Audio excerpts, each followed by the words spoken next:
Tim has been stolen from us. And I beg and I plead to whomever has my husband to please let him go. Please let him come home.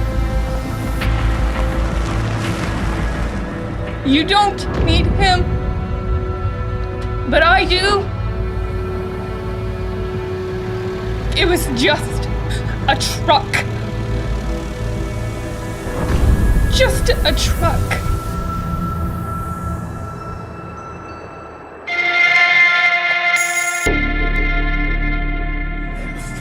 Had to get up off his knees.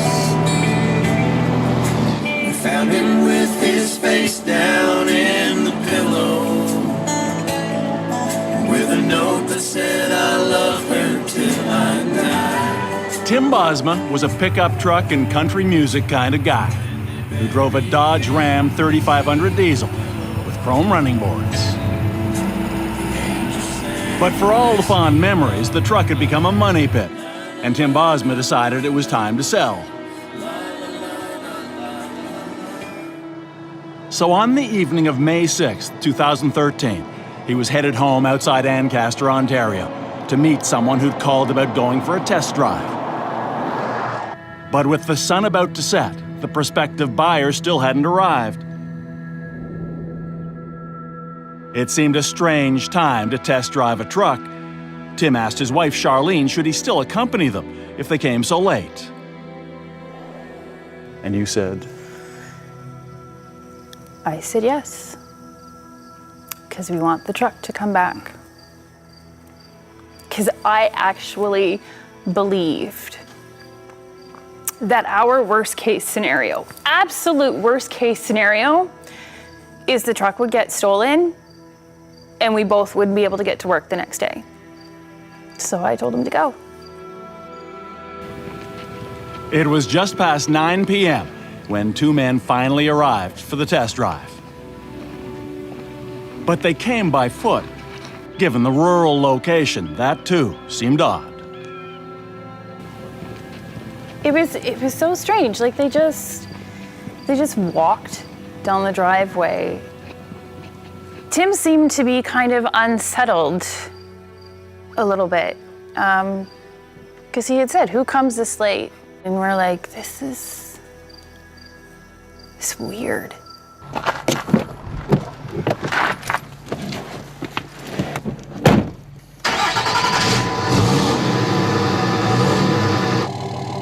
At 9:20 p.m., as her husband and the two strangers left on the test drive, Sharlene Bosma had no way of knowing she would never see Tim again. On May 6th, our lives changed forever.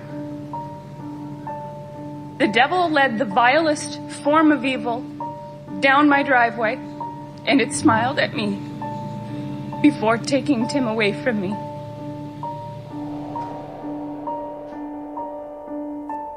Though she wouldn't learn it for days, the devil had a name. It was Dellen Millard. And from the moment he arrived in their driveway, nothing would ever be the same.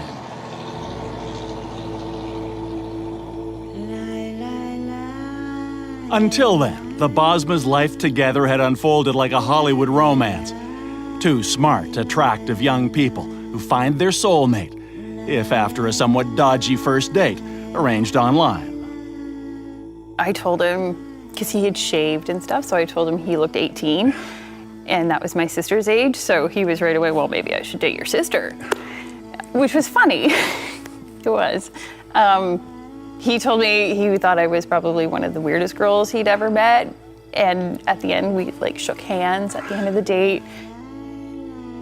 But there was something about Tim, and over the next couple of dates, he grew on her. I was ready. My biological clock was ticking. It was almost 30. It was time to find the right person. Hi, Sharlene. Me and Daryl's road trip. Before long, she knew he was the one. Tim felt the same way. I was just like, this is the guy. That's it. I'm not looking anymore. I don't need to look anymore. This is this is my man that I'm going to marry him. Both from Dutch families with a strong Christian faith. Within 3 years, they built their dream house and family, welcoming a baby girl. A contractor, Tim seemed made for the role of provider, husband, and father.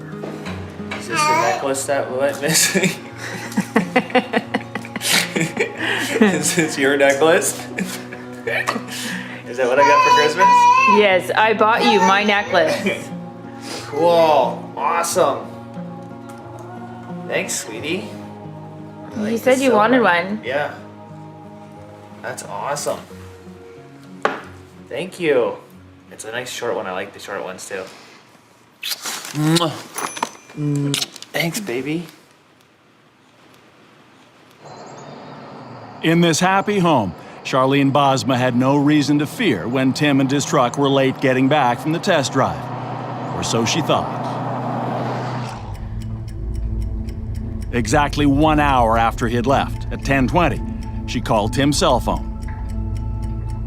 And then it went to voicemail, and I thought, no. I know that Tim would charge his phone when he got home from work to make sure his phone was fully charged. So it should not be going to voicemail. And it was like alarm bells, like crazy. That's when Sharlene dialed 911 and reported what had happened to the Hamilton police. Later that night, she met with the police, but by the next morning, still no Tim. I was getting up to do my farm work. I'm a farmer, so I was up before dawn. Mike Van Houten is a lifelong pal of Tim. That Tuesday, May 7th, his morning routine took him right by the Bosma's house. But as I went by, I was getting a little bit more light. Saw the cop car in the driveway still. I'm like, well, that's kind of odd. When Mike pulled over to see what was going on, he met Sharlene's stepfather. So you're like, Mike, Tim's gone. Tim's missing. He goes, he went on a test drive with 2 guys last night and he never came home. Charlene came out of the house, she was very upset. The media's gonna be a hold of this in the morning. He goes, you gotta call our friends, you gotta call the boys, we gotta find Tim. So Mike Van Houten began to round up Tim's buddies. Soon there were a dozen, then many more. It didn't get done, we gotta go do it. Job 1 was searching outward from where Tim was last seen, scouring rural routes and highways, combing the nearby town of Ancaster, then all the way to Hamilton and beyond. Everybody dropped everything. And they did the entire week. And they, all of them were just like, we're not stopping until we find him. Almost overnight, the volunteers numbered in the hundreds. Friends, family, strangers. The Bosma Army, they called themselves. And by using social media for their campaign, the public response was enormous. Where was Tim?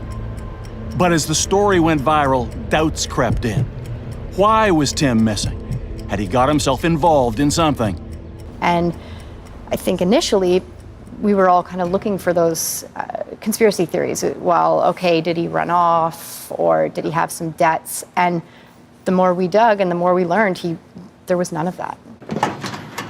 According to Hamilton Spectator reporter Molly Hayes, it soon became clear that if Tim Bosma was the victim, it could have happened to anyone. So Tim Bosma, I mean, he was 32. He was a Christian church-going dad. He ran his own business. He was a very normal guy. And I think that is what stuck out to us and also what resonated with the community. And the randomness of the crime was especially terrifying. If Tim Bosma had been kidnapped, or worse, simply because he had tried to sell his truck online. The following day, Wednesday, May 8th, with Tim gone almost 48 hours, the Hamilton police took a turn no one wanted to see. Lead Detective Matt Cavanaugh announced that what had been a missing persons case now would be handled by murder investigators. Due to the unusual nature of this disappearance, the homicide unit will now take the lead in the investigation as per our policy from the Hamilton Police Service. The next day, Sharlene Bosma decided it was time for her to speak out. My name is Sharlene Bosma, and Tim is my husband. It was from the heart, aimed right at the men who had taken her husband. My husband, Tim, is a loving father to our beautiful 2-year-old girl, and she needs her daddy back. His parents need their little boy back. And all of our brothers and sisters want their brother back.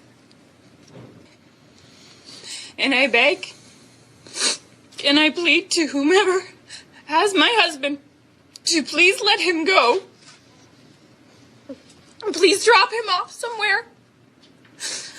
Or make an anonymous call to the police so we know where to find him. It was just a truck. It is just a truck. And I think hearing her say that this was just a truck was the first time that everybody kind of realized, okay, wow, there isn't anything else here. This was random. There are some people out there who have some information and have this man. And I think that very direct plea was really powerful. So we need him to come home. And may God have mercy on you. Were you trying to rationalize what possibly could explain his absence day after day without coming to the worst conclusion? Dad and I had a couple conversations about, when we find him, he could be, probably won't have eaten. He may be severely dehydrated, beaten up, whatever. We don't know what kind of condition he's going to be in, or mentally what kind of a toll this will have taken on him. How much time is he going to be spending in the hospital? Like, that's what we were talking about. Because anything else was not acceptable. And then, for a moment, it seemed she might be right. Something unexpected happened at the Bosma house. The phones at home I had programmed, with our numbers, Tim and Sharlene and whatever. So the phone rang and it showed up. It just said, Tim. But it wasn't Tim. It was the person who had found Tim's phone in the grass next to an industrial park. Yeah, I was like, okay, we're getting somewhere. And it was, all right, Tim didn't have his phone. That's why he didn't answer. In fact, Hamilton detectives had already obtained the call records for Tim's phone, which would point them to someone in Toronto who was also selling a Dodge Ram truck online and who'd recently given a test drive to prospective buyers who sounded very much like the 2 men with whom Tim Bosma last was seen. One of those men carried an Indiana Jones-style satchel and had a tattoo on his right wrist, the word ambition. It was enough for a police source to come up with that name, Dellen Millard. And as you'll see, it would soon lead them to the devil in the driveway. I think that he thought he was untouchable. I really just think it was like a God complex.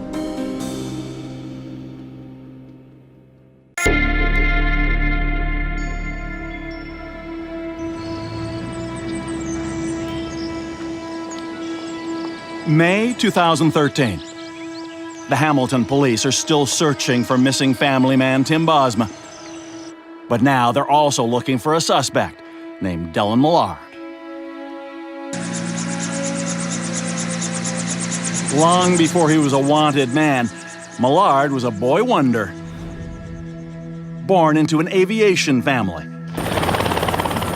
He first made headlines at 14, youngest in the world to take solo flights in a helicopter and airplane on the same day. It's like holding a plate on your finger, trying to keep that thing straight, and it was very much different, but I got used to it. But by his 20s, the promising aviator would become something else, dropping out of university, morphing into a party boy, the rich kid with the pool and video games, the beer and drugs. And just knowing the kind of drugs that he was doing, it was clear that he was looking to really push the limits in all areas of his indulgences, and I think that he thought he was untouchable. I really just think it was like a God complex. A friend, we'll call her Dana, saw Millard's social circle from the inside. The parties just kept getting wilder and bigger, and then eventually, in a couple years later, I would say that like hundreds of people my age in Etobicoke were coming through these kinds of events. And his outlaw lifestyle also included so-called criminal missions, like robbery and drug dealing. He even went so far as to produce pornography set in his family's aircraft. It all attracted a posse of young males eager to help, like 23-year-old Mark Smich, who had a taste for making gory videos and gangster rap. Yeah, you wanna get high, you wanna come test. I couldn't get a shot, the scene was too messy. It ran up in my spot, threw it back on the cabbie, and now nigga got, and now I'm dead and they left me. Blues Clues, tell the cops anything and then you die on the news. Peace, bitch, you're a deceased kid. Hamilton Spectator reporter Molly Hayes. Mark Smich, not only was he younger, but he didn't have money, he was a high school dropout, he didn't have a job. He's a perfect example of somebody who really kind of clung onto and looked up to Dellen Millard. And I think Dellen Millard thrived on that. I do think that it was, for him personally, it was a succession of thrills. So it was more thrill-seeking than the need for, desire for money. Absolutely. And I think that's why it's most disturbing. At the Millard Air Hangar, Dellen seemed less interested in aviation than indulging himself, accumulating an array of vehicles and heavy equipment, some just so he could destroy them.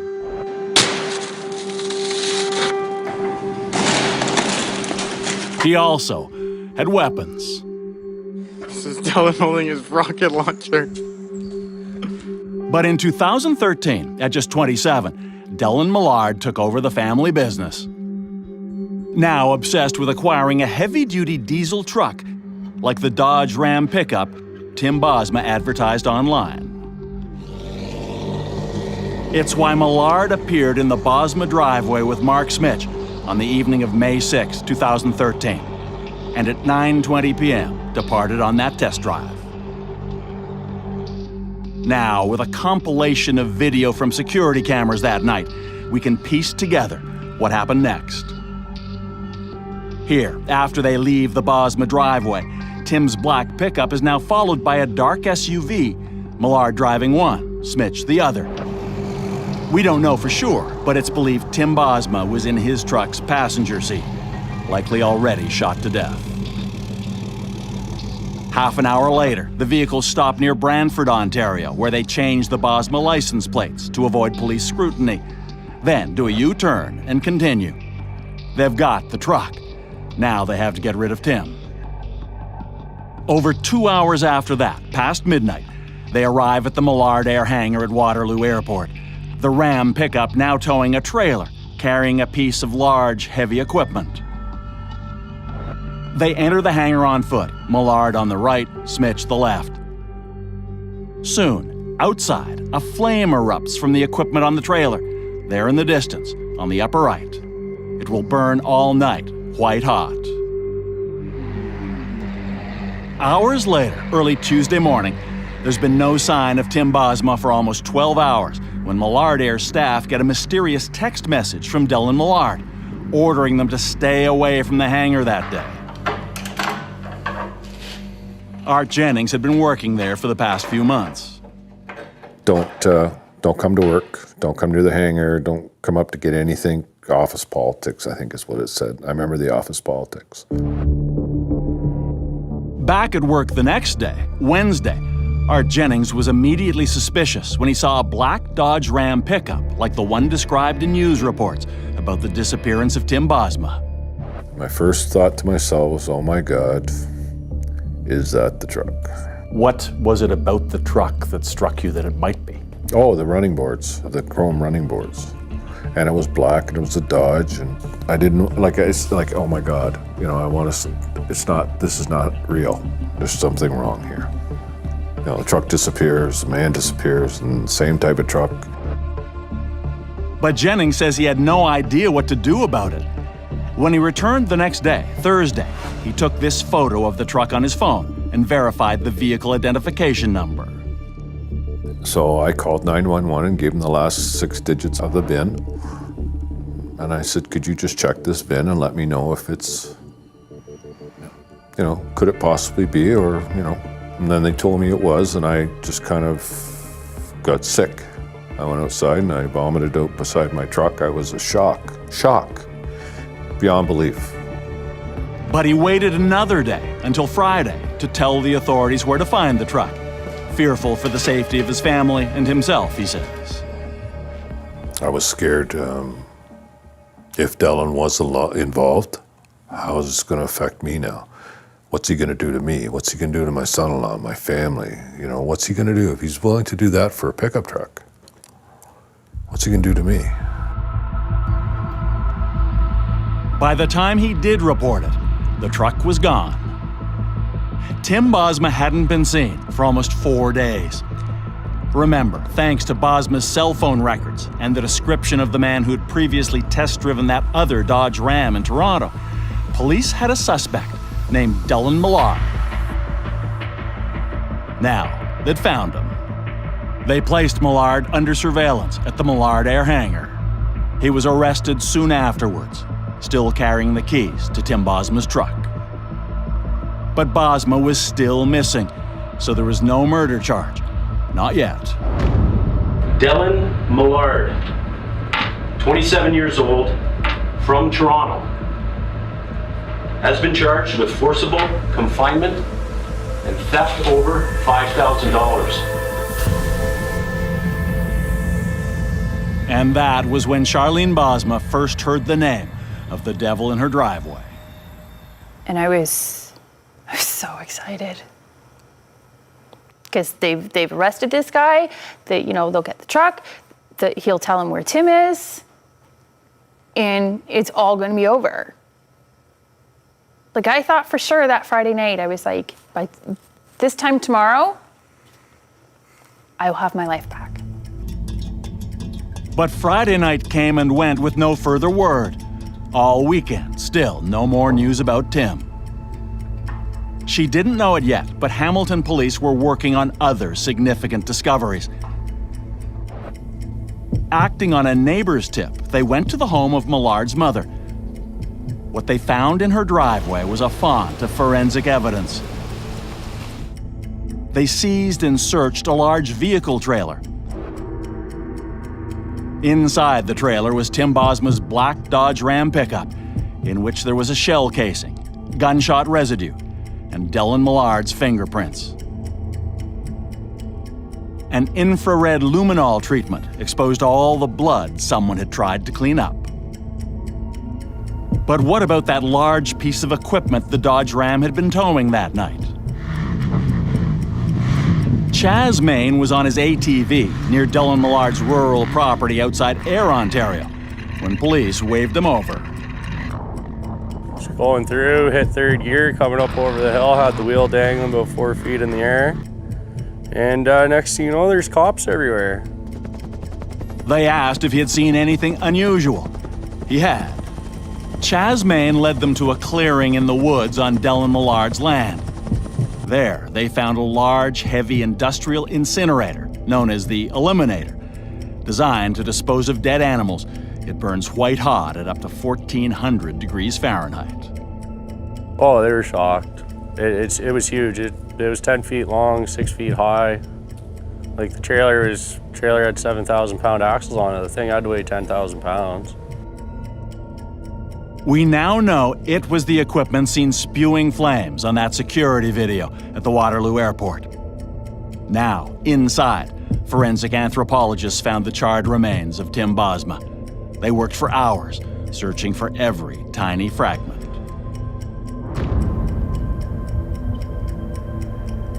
It was just over a week after Tim disappeared that Detective Matt Kavanagh came to the Bosma house outside Ancaster, Ontario. How did he tell you? I don't remember exactly how he started it, but he just said Tim was murdered. And then he said, But there's more. Because that wasn't bad enough. And then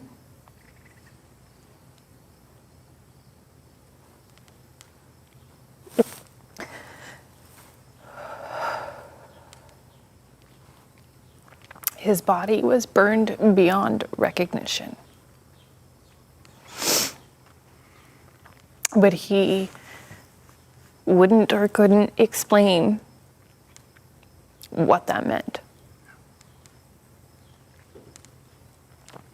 And really, until the trial, I didn't fully know what that meant.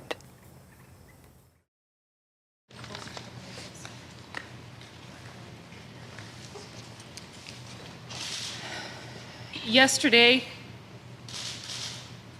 was the most horrifying day of my life. And people tell me I have been so strong. And all I know is that I have a beautiful 2-year-old girl at home who now needs her mommy more than ever and needs her mommy to hold it together. So I know that I cannot fall apart. But I am broken. Because part of me is gone.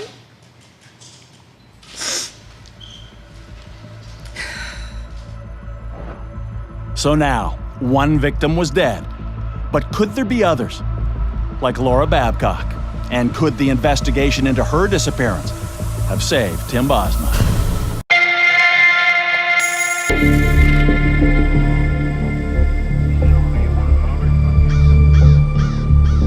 It was the summer of 2013. Dellen Millard was behind bars awaiting trial for the murder of Tim Bosma.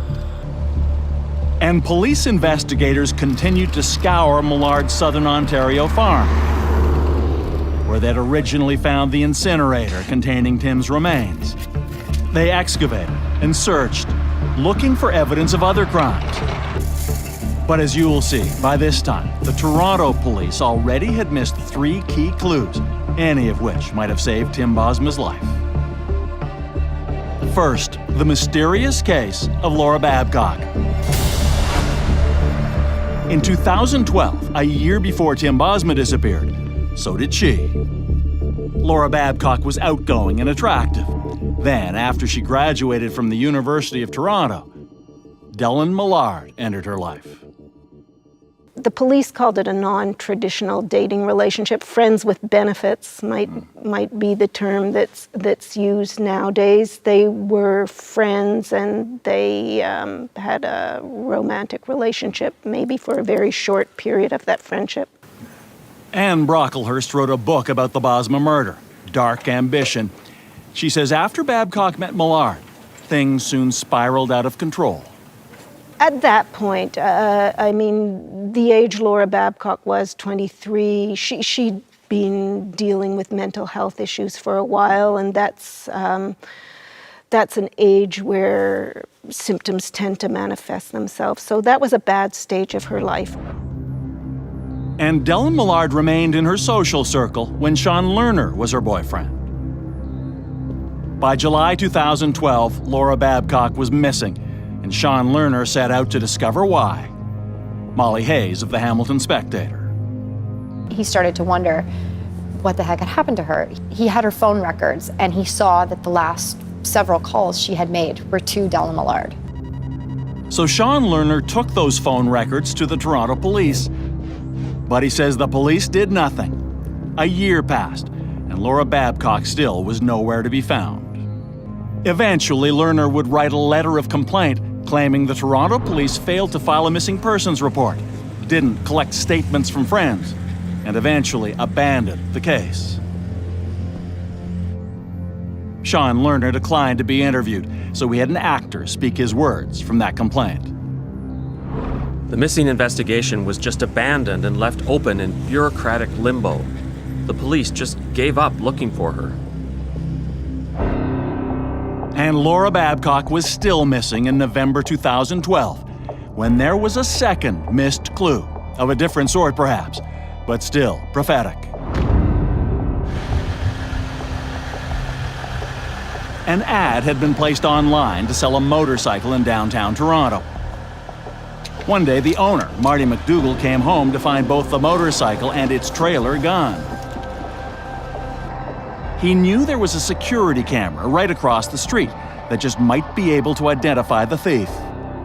So he called the Toronto police. I told the police, and he went over, this officer, he went over and he picked up the footage. He picked up a couple hours of footage. When McDougall didn't hear back, he reached out himself.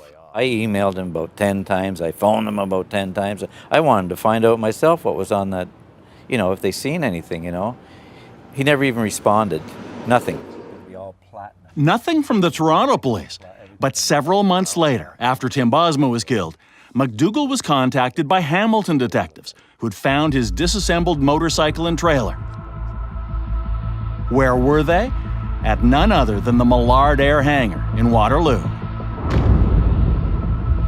This is the original front end lower leg, but I only got one back.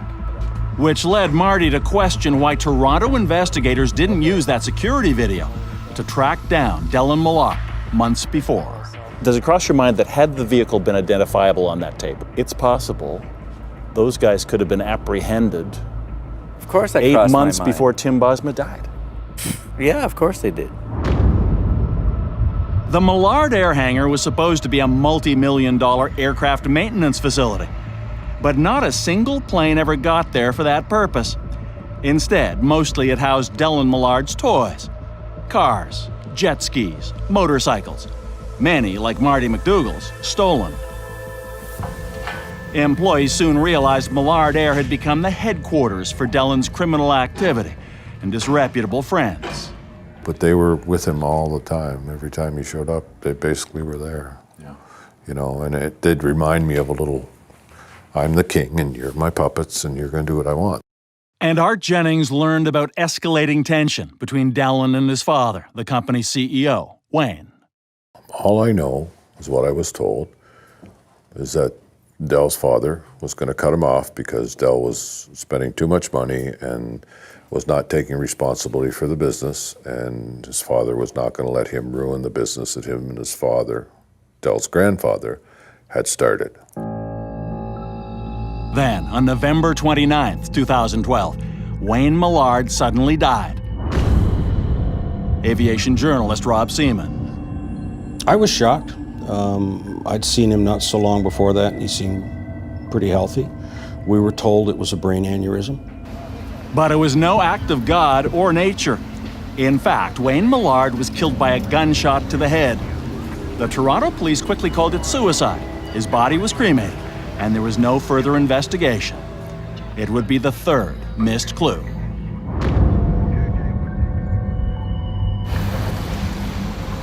It wasn't until months later, after Dellen Millard was arrested for killing Tim Bosma, that he also was charged with the murders of his father and former girlfriend. Dellen Millard, 28 years, has now been formally charged with first-degree murder in relation to the deaths of Wayne Millard and Laura Babcock. Despite everything that we get exposed to today in the media and in the world, there's certain things that still shock you, and the idea of a young man taking his father's life is shocking to me. Prosecutors now say it was Dellen Millard who bought the gun that killed his father from this notorious Toronto arms dealer. And consider this chilling fact. It was in late June 2012 that Dellen Millard purchased that industrial incinerator in which he would later burn Tim Bosma's body. Laura Babcock disappeared shortly after he bought it. Which takes us back to Babcock's former boyfriend, Sean Lerner, who's been harshly critical of the Toronto police and what might have been for Tim Bosma. Their negligence, apathy, and failure to follow protocol caused them to take almost 2 whole years to find and charge her alleged murderers. Had the police done their job, I have no doubt that Dellen Millard and Mark Smich would have been arrested sooner, and perhaps their next victims would still be alive today.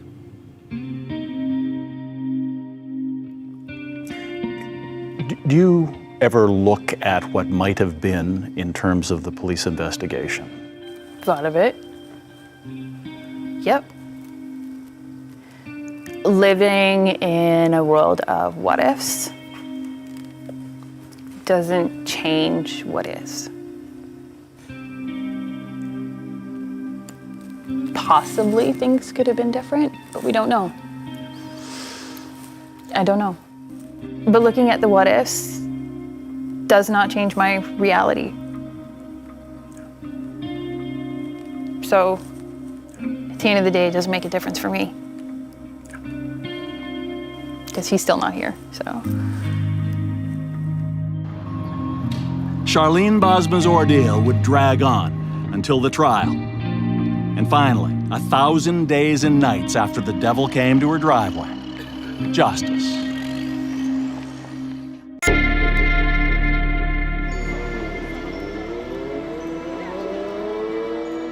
It was almost 3 years after Sharlene Bosma last saw her husband Tim that she came to the courthouse in Hamilton, Ontario.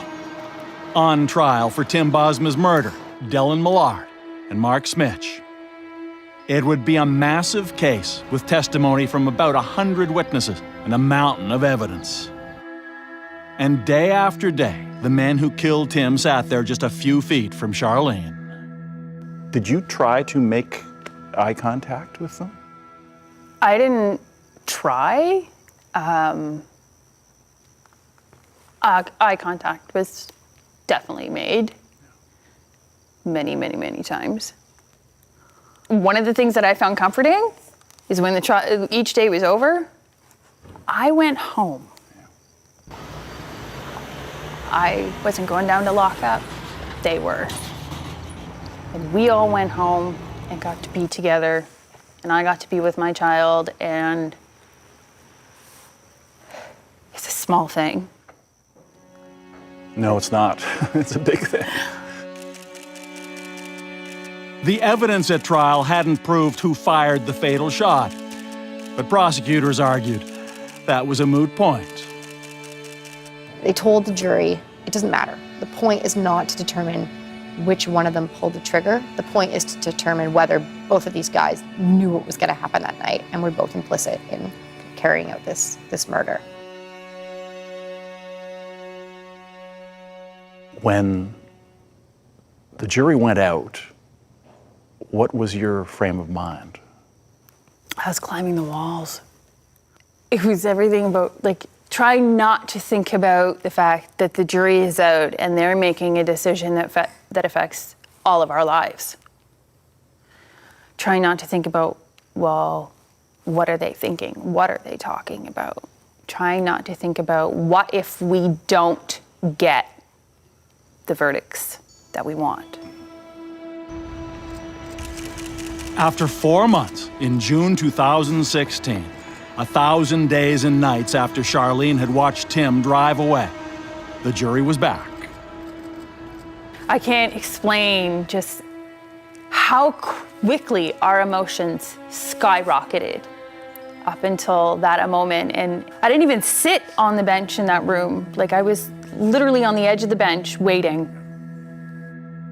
Dellen Millard and Mark Smich got the verdicts the Bosmas wanted. Guilty in the first degree. They were sentenced to life in prison with no parole for at least 25 years. For 3 years, we have been in and out of this courthouse, forced to look at and breathe in the same space with the utter depths of depravity in our society. We have had to endure being near the two men that walked down my driveway on May 6, 2013, and took away the bright life in our lives that was Tim. And for a person of faith, does that test your faith? Do you think, how could this be allowed to happen? Oh, yeah. I've never blamed God for bringing them. I don't see that was God's doing. That was the devil's handiwork. He let them down the driveway. That wasn't God that did that. But my issue has always come back to, he didn't stop it. And then that's where, I'll be honest, I struggled, because Why didn't he? You know, why did it have to be Tim? But the terrible truth is, for Dellen Millard, it didn't have to be Tim Bosma. It could have been anyone with a Dodge Ram pickup truck. And Sharlene Bosma believes it's because of the person Tim was and the family they were together that she could survive both private grief and public ordeal. I have no idea why people have gravitated to the story. Maybe people have gravitated towards it because we were just boring people. We weren't special. Because if it happened to Tim, yeah, if that kind of thing can happen to him, then it can happen anywhere. That's gross. Now, finally, she says, she can look forward, not back, and appreciate all that Tim has left behind. For the longest time, I didn't think I'd ever be able to truly feel joy. It had felt like it was stripped from my life. But there's moments now where it's like, you know what? I'm happy. Like, I'm content with where my life is going. And a lot of that has to do with my child. She is by far the greatest achievement of my life. She is adorable, if I do say so myself.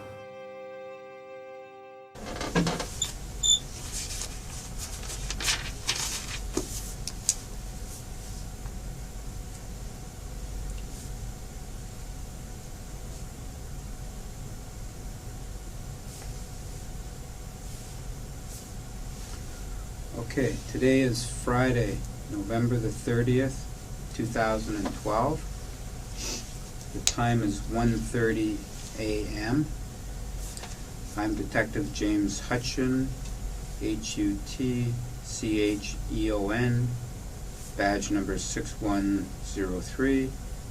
With me is Detective Johnston, Johnston, badge 5058.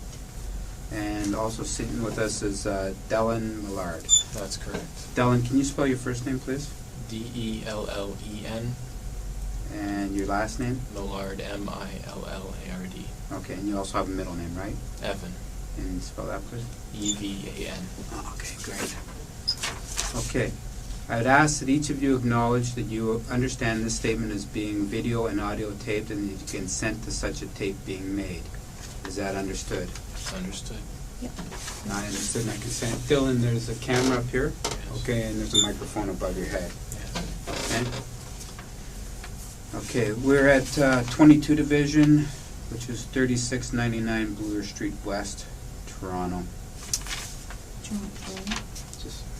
This statement will be taken under oath, solemn affirmation, solemn declaration, and will be videotaped. You must understand that it is a criminal offense under Section 139 and 140 of the Criminal Code to obstruct justice or to commit public mischief by making a false statement to police during an investigation.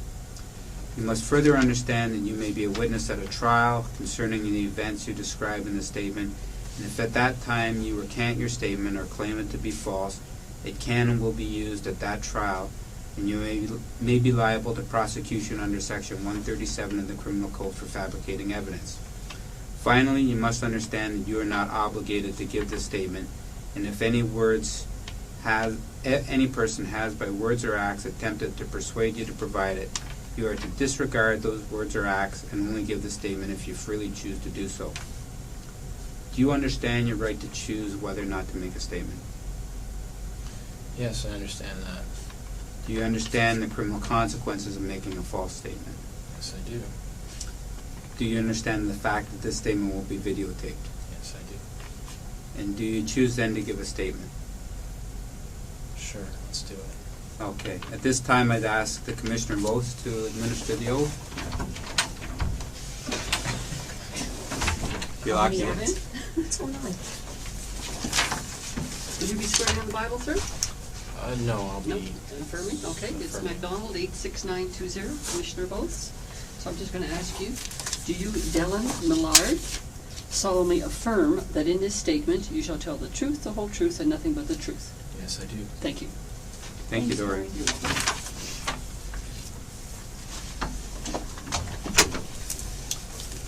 Okay, Dellen. We're here with respect to an incident that actually happened yesterday, Thursday, November 29th, 2012, at, I believe, your home at 5 Maple Gate in Etobicoke. And what I'd like you to do is just start from the beginning as to what happened and that brought the police into this incident. From the beginning? Well, I don't know what happened yesterday, but today I got back to the house sometime between 6 and 6:30. Okay, just today is, we're after midnight now, Friday. so it's Friday, so Okay. that's why I say yesterday as far as Thursday. All right, Okay. yes, I see. And so Thursday, sometime between 6 and 6:30, I got back to the house. I had been working at our family business in Waterloo. I came in through the side door. That's the door most everybody uses in the house. And I opened up the next door, which leads to the cat area of the house. It's the door from the kitchen to the hallway. And my dog Pedo was waiting for me there. And I walked down the hallway, and I walked to my room, and I picked a sweater out of the closet.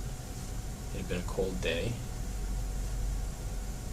And then I was on my way back to the kitchen to make a snack, and I noticed that my father seemed to still be asleep in bed, which was odd because it was late in the afternoon.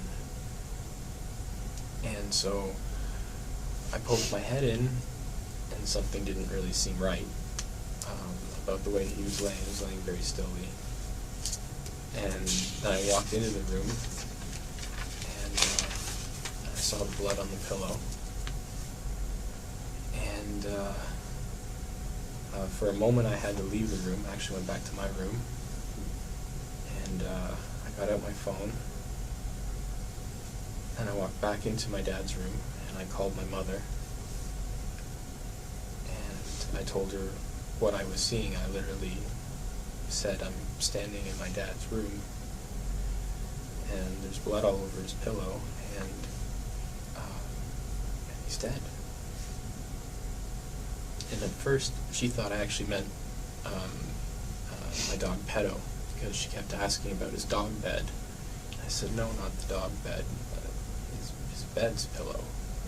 She said, well, Pedo's not dead, who's dead? I said, my dad. And she just started screaming on the phone. And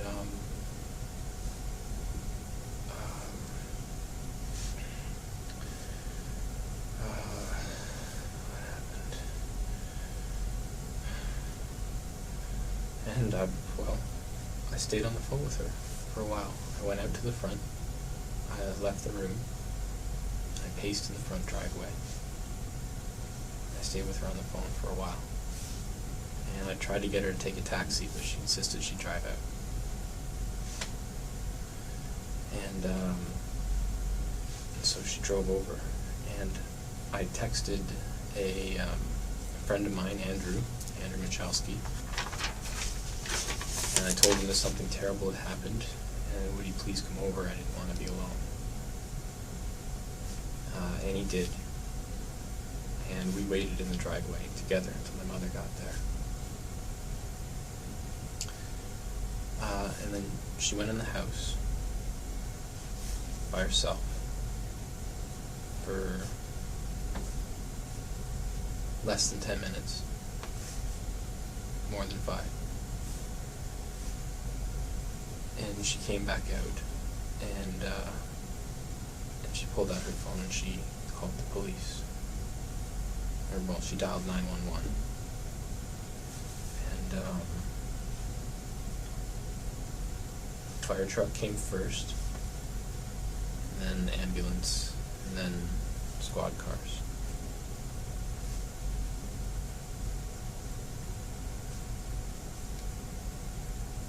And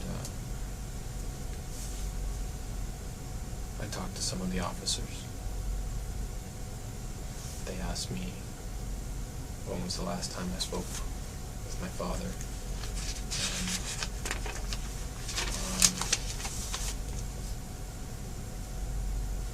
And what time I came home that day.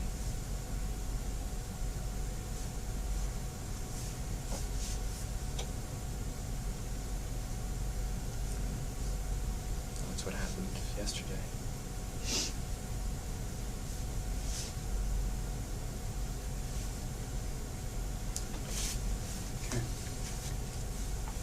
All right. So you were in Waterloo? Mm-hmm. Where were you in Waterloo? Waterloo Kitchener International Airport. We built a hangar there, a large one, and there was all kinds of mechanics there. I moved a bunch of trailers around. We had to tidy up the floor to make it look more presentable.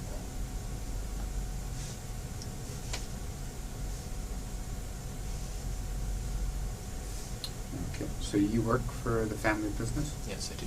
And the family business is? It's Millard Air, Incorporated, and it's right now being trying to be reimagined into an MRO, which is a maintenance and repair organization. And it's essentially a garage to bring airplanes, get them fixed. And a couple of years ago, we were a hangarage business on Toronto Airport, where we rent hangar space to companies. And now we're trying to get into the maintenance side of things. So this is a new endeavor then for the company? Yeah.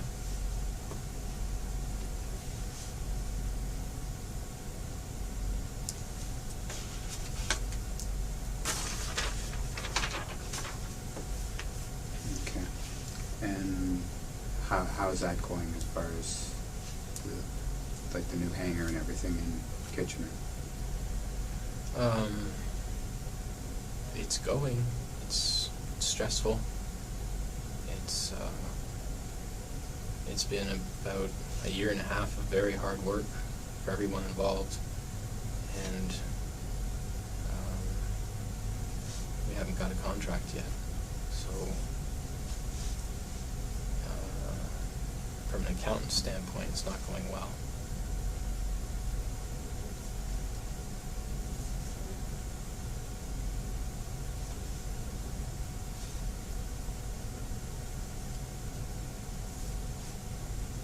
How long has this business been up and running?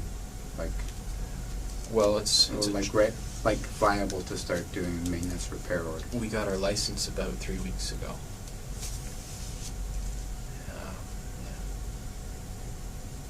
And it's been over a year of preparation to get to that point.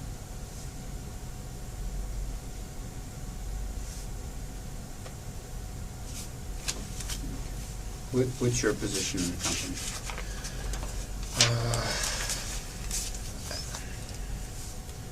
Business card doesn't have a title on it, but I think legally I'm vice president of the company.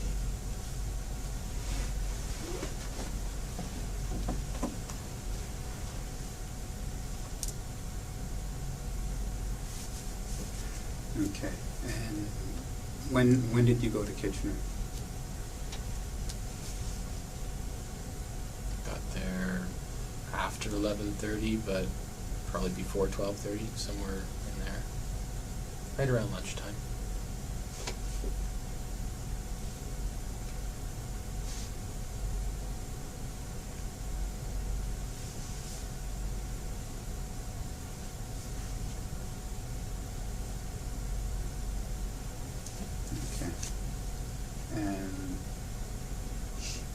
When did you leave Kitchener? To come back? Yeah. To Etobicoke?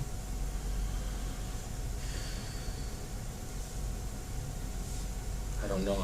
I'm just backwards engineering the hours. If I got home around 6 to 6:30, I would have left Kitchener probably about 4:30 because I stopped in Oakville. I have a friend that comes with me to work, and I was dropping him off at home.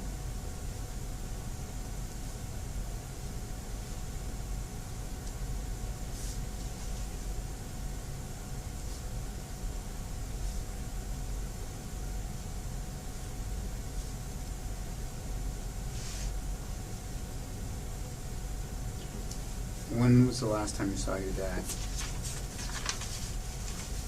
2 hours ago. Like, in bed. No, I mean the last time you saw him alive, sorry. I keep wanting to say yesterday. It'd be Wednesday at about lunchtime. I was just leaving, and he was talking with Robert Kozlowski, who was our business advisor.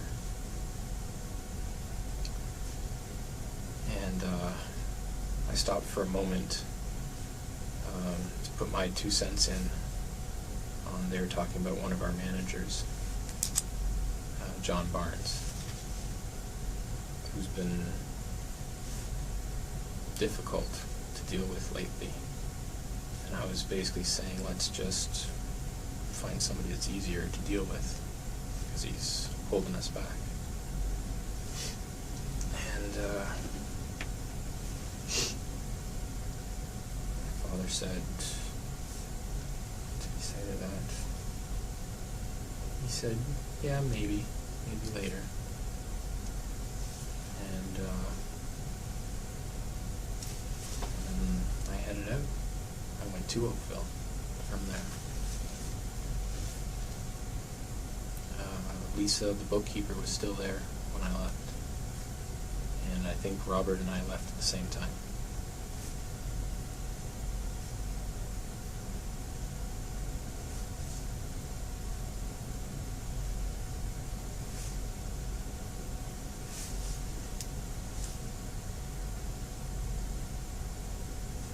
Did you stay at the house Wednesday night? Mark's house, yeah. Oh. Is that Mark your friend? Yeah. That's in Oakville? That's in Oakville. I pick him up, I drop him off. Sometimes I sleep over. And he comes to work with me in Waterloo. And Mark's last name? Smich. Smich. Where's Mark live? He lives in Oakville. I can't give you the exact address. I'll give you a street corner. Okay. He lives just off of Old Abbey Lane, very near to 3rd Line.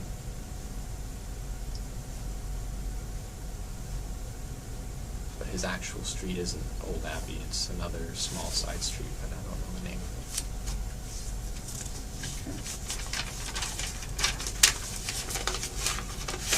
Now, your main residence, is that 5 Maplegate?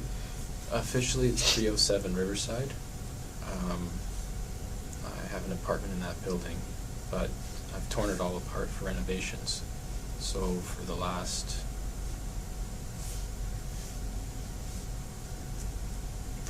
year, I've lived at Maplegate with my dad. Where's Riverside? Very near to Bloor and Jane.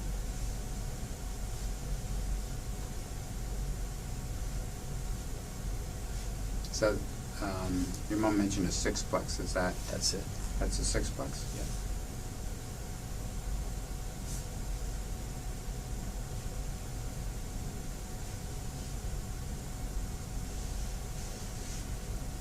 And your apartment number in 307?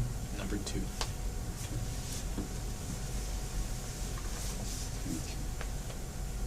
So, do you live full-time at your dad's house right now, or? Right now, yeah.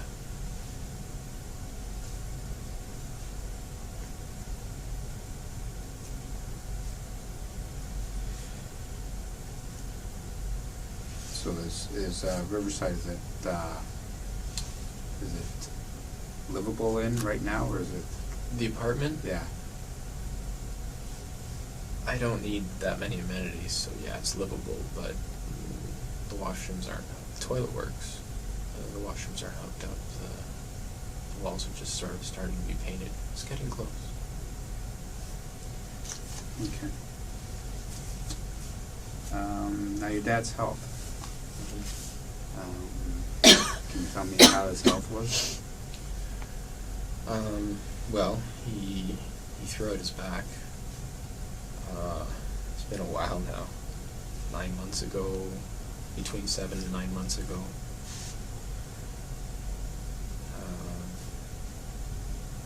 And that really, really restricted his mobility. He was bedridden for 2 or 3 months. And then recently he's been able to drive himself out to Waterloo. And he has an electric scooter there. He goes around the hangar on.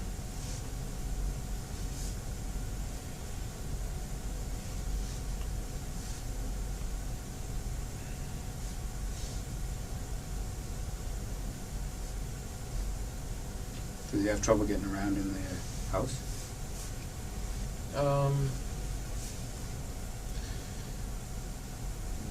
Trouble as though he can't do it smoothly, or couldn't do it smoothly. It was awkward for him to walk, but he would go around the house no problem. Okay. Any other medical problems? What's a medical problem? Heart, liver, lungs. Strong heart, very strong liver. He'd have to be. Pardon me? I said it'd have to be. Why? He's always liked alcohol. He's always drank lots, and he'd have to have a strong liver. Now, was your dad a big drinker, or a regular drinker, or an alcoholic? How would you describe him? I don't like to say the word alcoholic, but it fits. He was a regular drinker, like every night, and more than I could drink. But he was also a regular non-drinker. During the mornings and the days, he wouldn't drink at all. It was always just late at night. And how much would he drink at night? It changes over time, all the time. Before he hurt his back, he was into whiskey. Mm-hmm. And what's the one that's bigger than 2.6? 40? It's like a big glass bottle like that. Mm-hmm. So you'd probably do one of those in 2 weeks of whiskey. But then when he hurt his back, he stopped drinking altogether. He actually thought that it wasn't a back problem, that it was a kidney problem related to alcohol. And then more recently, just in the last 2 months, he's taken up drinking again, and it seems to be wine more, or has been wine more.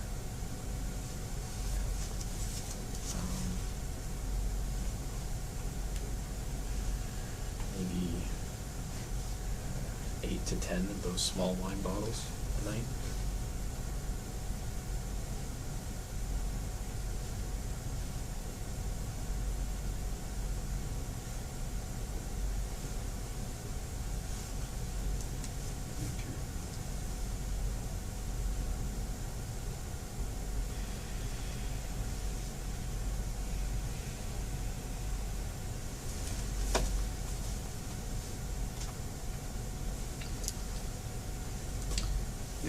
Your dad, did he have any guns in the house? In the past, he has definitely. The safe that the detectives and officers have seen tonight, he's had that safe as long as I can remember. And he's opened it in front of me maybe 3 times in my life. And he used to have handguns in it. And the last time he opened it that I saw was over 3 years ago. And it had a bunch of pistols in it then. But about 2 years ago, even 2 to 3 years ago, it had something to do with the gun registry that was going on. It prompted it. He said that he gave all of his guns to a fellow named Les Beatty, who at that time was working for us. He doesn't work for us anymore.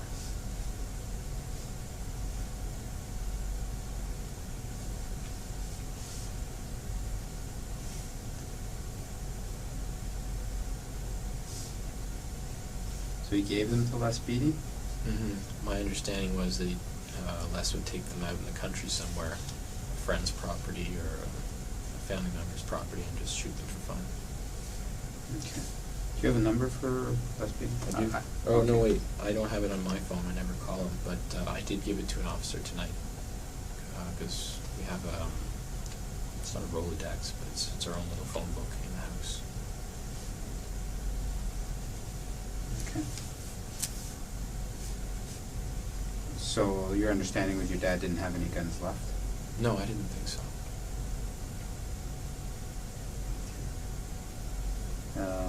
Now you mentioned the safe. Do you know if there was a combination somewhere for the safe, or his lawyer will have the combination? His lawyer would have the combination? I would imagine so. I don't see how he'd ever expect me to open it after his death.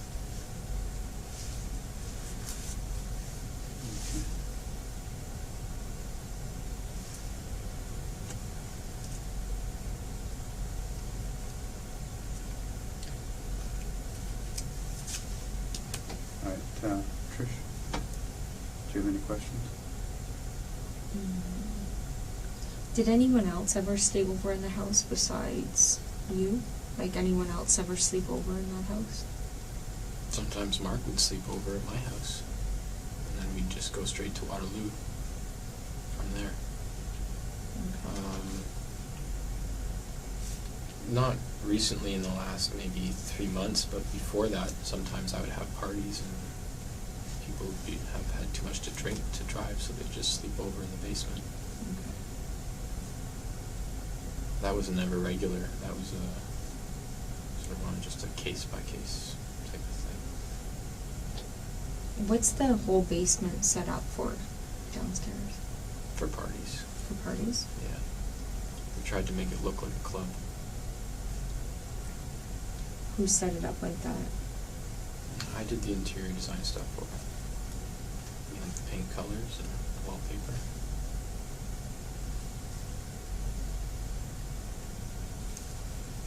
And how often would you have parties? This year I've had 2. Would you advertise them, or? No. No, just friends of friends. When was your last party again?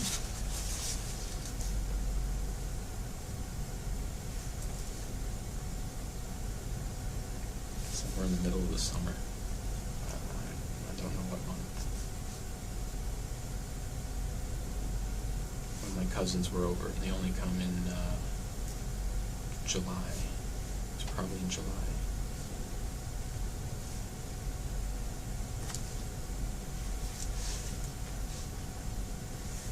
And what takes place? I saw there's Xbox and TVs and stuff like that set up down there. Mm-hmm. And drugs. There's some drugs down there. We smoke pot. Okay. Do you grow it? No.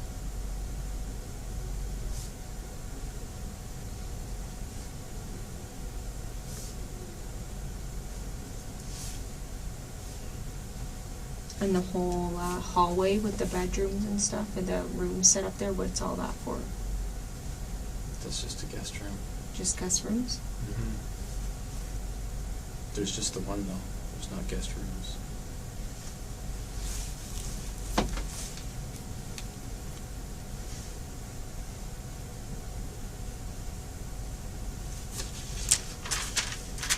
Have the police ever attended there for any of these parties? I think a couple years back, we had one get out of control.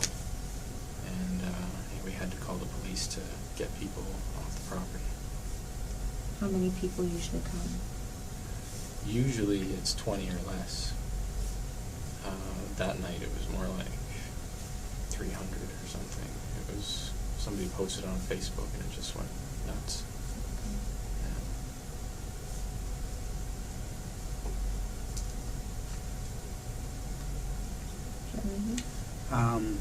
Doors in the house, are they usually always locked? Yeah. Different doors have different habits. The front door is always deadbolted from the inside. The side door is a combination that locks as soon as you close it.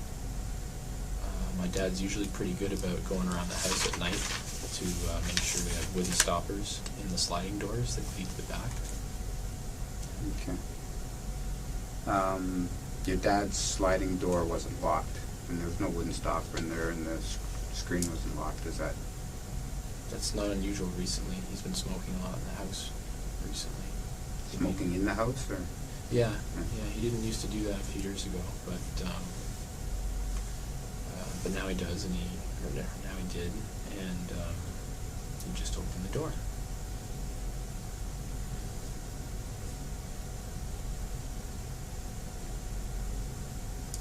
And for his room, he lets the cats out there too. We have an enclosure around his bedroom sliding door. It's all fenced in. It's for the cats. So they can sort of go outside.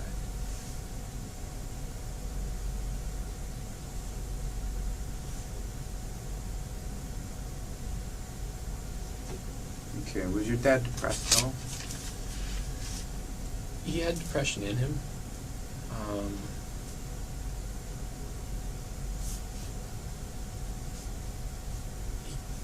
He carried some great sadness with him throughout life that I never really knew exactly what it was. He never really wanted to share it with me.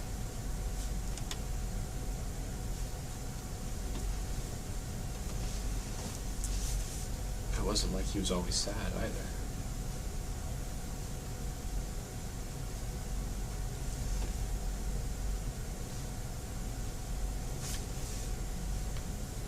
Did he get treatment for depression? No.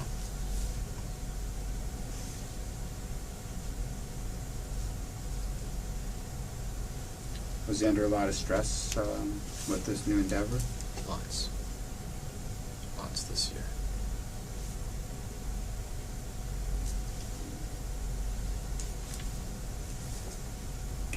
Was there a chance the business was going to fail? And yeah, that chance is more than a chance. Is it still a chance, or? Oh yeah. Okay, and how soluble is your dad if the business fails? I'm not sure I understand the question. Well, like, based on the fact that it was your grandfather's Millard Air company, the big transportation company, sold his hangars in Toronto. Yeah. The house and some of his possessions, your dad had amassed a certain amount of wealth and looked like he was pretty successful. So if this business, this new endeavor, doesn't fly or takes a longer time to get off, is your dad going to go bankrupt, or? Yeah. Everything that we have is in this business, including loans on the house, and including a large loan from RBC Bank for the business itself. Yeah, we're all in.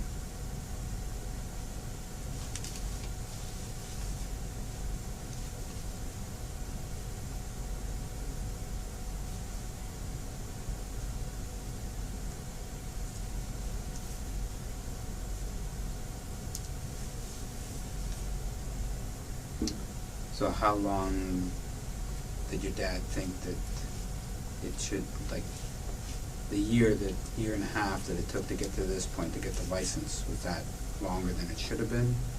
We originally projected 9 months, and it became a year. And we thought that as soon as we had the license, contracts would be coming in steadily and easily, and we haven't got a contract yet. It hasn't been that long. It's been about, like I said, 3 weeks. But yeah, we thought we'd be doing better. Okay, with 3 weeks, once you get the license, to wait 3 weeks for the business to start, that's not a long time. No, it's not at all. It's also, we've spent a lot more than we thought we were going to spend, too. Okay. Is there much competition in the MRO business, or? Yeah, it's a small number of players, but the competition is fierce between them.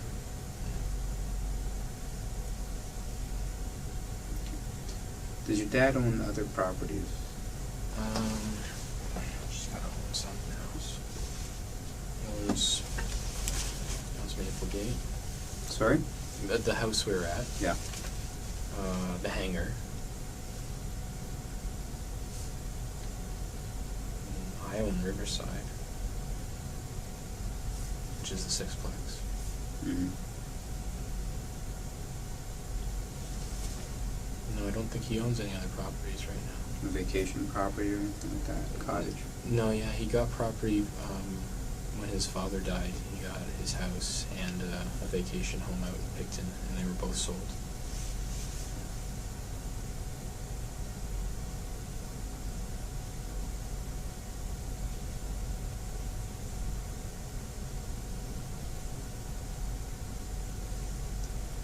How long would your grandfather die? I honestly don't know. 6 years, I'm guessing.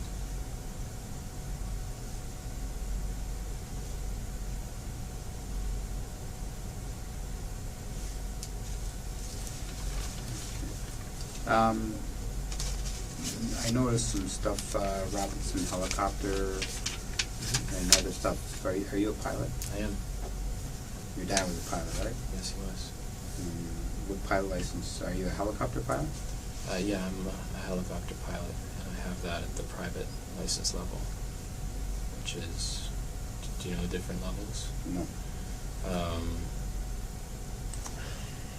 There's one that's just, I forget the name of it, it's just for you and your friends. Then there's the private one, which would be for you and multiple friends, like up to 8 people, I think. And then there's the commercial level where you're working for a company and, I don't know, maybe you're flying tours somewhere, flying executives to an oil rig. That's the commercial one. So you're good up to 8 people then? I'm good up to 8 people, yeah. Okay. And are you fly planes as well? I'm not licensed for it anymore because I let that run out, but I know how.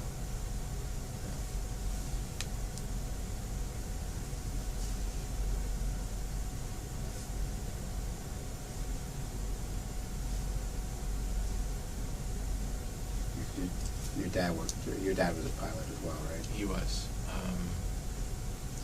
Out of anybody I've seen, he had the most number of ratings on his license for different aircraft that he could fly.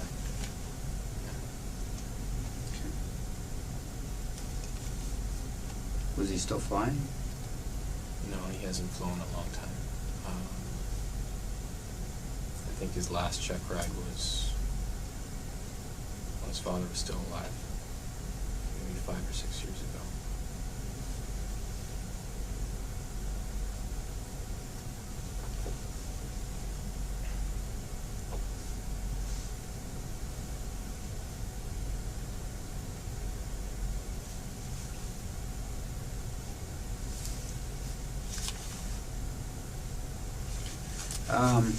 When you went into your dad's room, okay, and you saw him there today, did you take anything out of the room or touch anything or move anything? No. Did you see a note or anything in the room? No. Anywhere in the house? I wasn't looking for one. But no, I didn't see a note.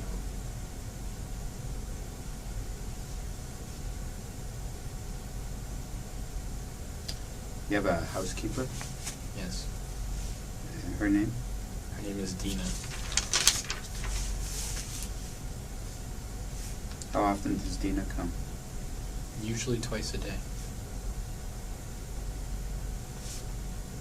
What time of the day would she come? She would come late morning, say between 9 and 10 would be the first time she'd come.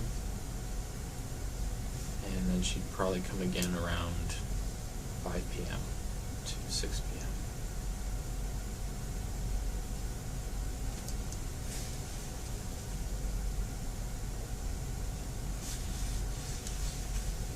Okay, was that Dina that pulled up when I was talking to you and your mom today? Yeah, it was. Okay. And that was a little bit later. That was like... I don't know what time. That was like 9 o'clock at night. Yeah, we'd already been there. After for some 9, time. 9:30. Okay. Okay. And had she been there earlier in the day, do you know? I noticed that his dinner was served on his desk, so she was probably there around 5.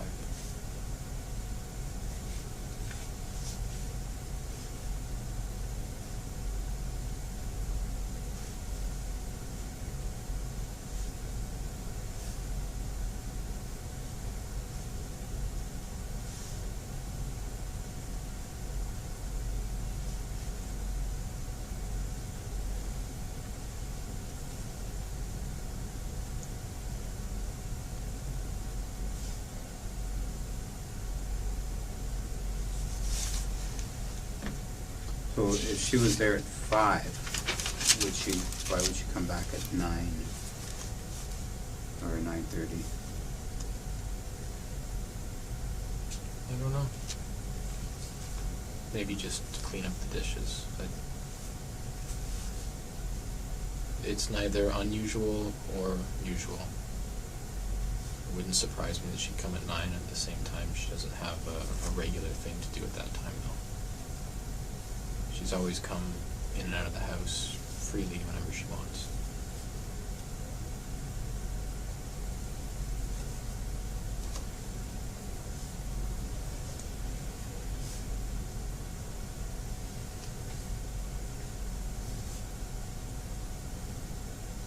Okay, does she live nearby? Mm-hmm. Yeah, she lives on Renforth, near Bloor.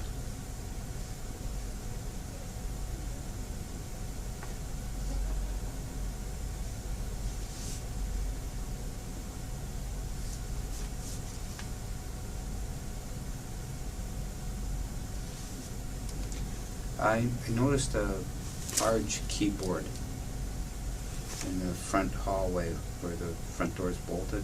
A musical keyboard? No. A board of keys. Yes. Are like... Those are all vehicles at the Waterloo Airport. They're all at the airport? Yep. Yeah, like... Except maybe my dad's van key, it might be on there. Okay, so those vehicles weren't missing from the home then? No. Okay. So there's like, it looked like sports vehicles. There's a mix. There's about, we have about 15 vehicles. We've got some little cars, a couple Jeeps, a couple trucks, a couple vans.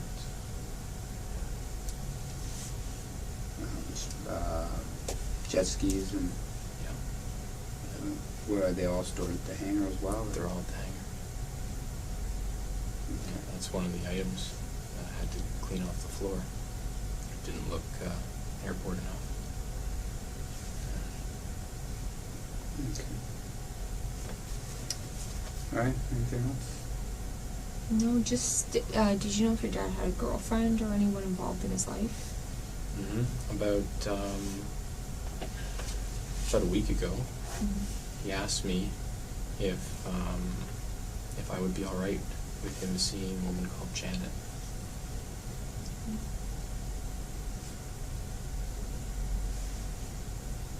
Have you ever met her? No, I've never met her. I was told that she was a cousin-in-law that he's known his whole life.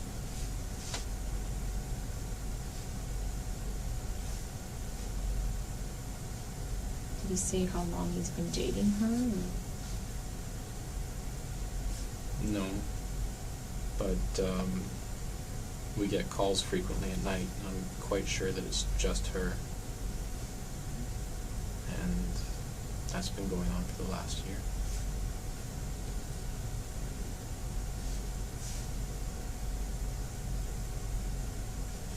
Do you know where she lives? No.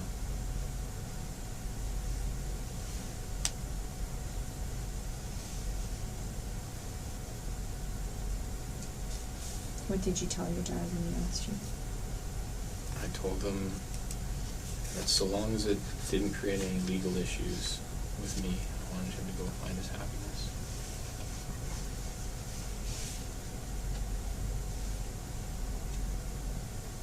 And was it ever mentioned again since he asked you?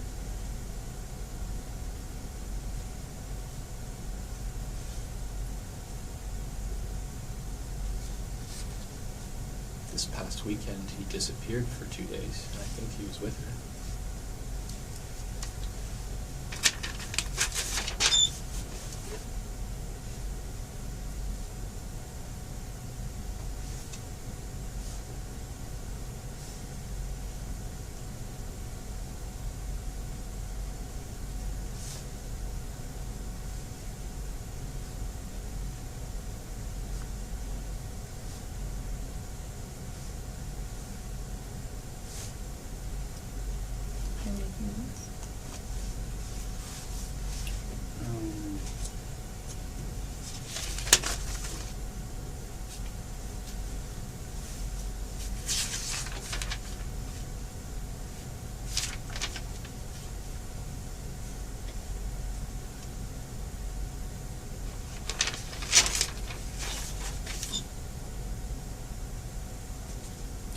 If your dad has a will. I don't know for certain. I assume he does. You mentioned a lawyer. Do you know who his lawyer is? The firm is Heenan Blakely. Is that H-H? H-E-E-N-A-N Blake, L-E-Y. I think that's how you spell it, I'm not sure. And Harry Andrew is his lawyer's name.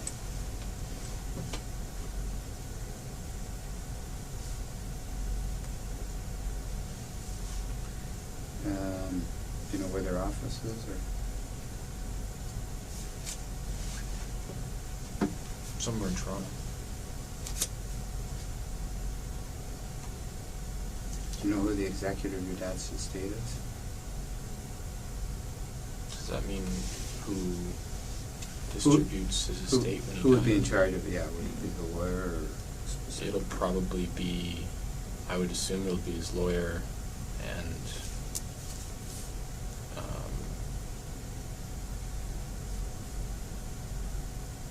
well, I actually think that a lot of it would be going towards me, not that there's really anything. Not the beneficiary, but the Yeah. executor, whoever Oh, would be in charge, you know. No, I don't know. Any interim to settle the estate, pay the bills, and I'd just be guessing. Maybe his lawyer, maybe myself. I really don't know. I'm sure at one point it was my mother. I don't know if that's still the case. okay. Are you, do you have signing authority for the business? How about any of his personal affairs? Signing authority? Yeah, like joint on the house or? There's one account that we're joint on. I've never actually used it though. It was like an in-case count, in case something like this happened, and then you would have access to. Maybe, yeah. I don't know what his thinking was. He was big on setting that up. Okay. He made a big deal about it. I used it. All right. Okay. Yeah, I'm good. All right. The time is now 2:18 a.m.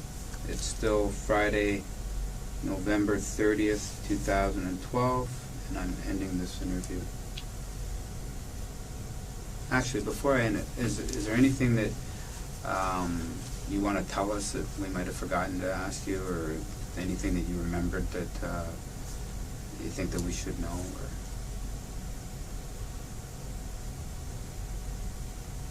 any little detail that you think might be able to help us? I don't know if anything we've talked about has been helpful or not. Okay. Okay, the time now is 2:19 a.m. and I'm ending this interview.